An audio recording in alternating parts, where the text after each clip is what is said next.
ਮਰੀਦ ਆਂਦਾ ਸਰਕਾਰ ਆ ਜਿਹੜੇ ਸ਼ੇਰ ਬਣਾਉਂਦੇ ਹੋ ਕਿਸ ਤਰ੍ਹਾਂ ਬਣਾਉਂਦੇ ਹੋ ਆਗਾ ਦੱਸਨੇ ਇੱਕ ਪਿੰਡ ਬੜੇ ਉੱਤੇ ਇੱਕ ਬੀਬੀ ਕੋਠੇ ਤੇ ਦਾਣੇ ਵੀ ਖੜੇ ਕਰੇ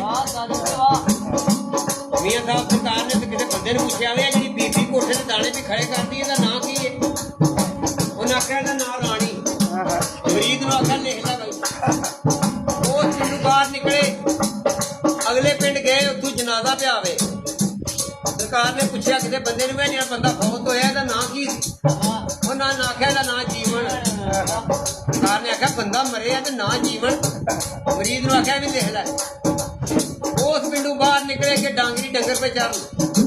ਉਹਨਾਂ ਦੇ ਵਿੱਚ ਬੁੱਢਾ ਸੀ ਉਹਦਾ ਨਾਮ ਵੀ ਮੁਹੰਮਦ ਹੀ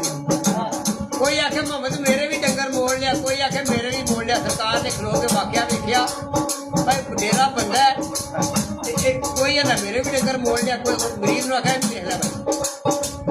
ਅਗਲੇ ਪਿੰਡ ਗਏ ਜਿਹੜੇ ਨਕਲੀ ਪੀਰ ਉਹਦੇ ਖਾਣੇ ਪੱਕ ਹੋਣ ਦੁਆਲੇ ਬੀਬੀਆਂ ਬੈਠੀਆਂ ਕੋਈ ਝੁੱਟੇ ਪਈ ਕੋਈ ਕੁਝ ਵੀ ਕਰੇ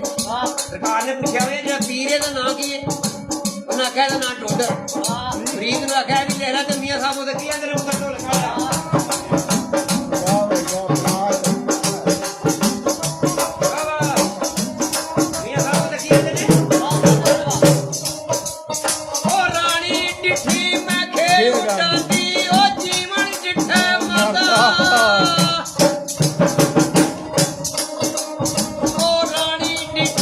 Yeah.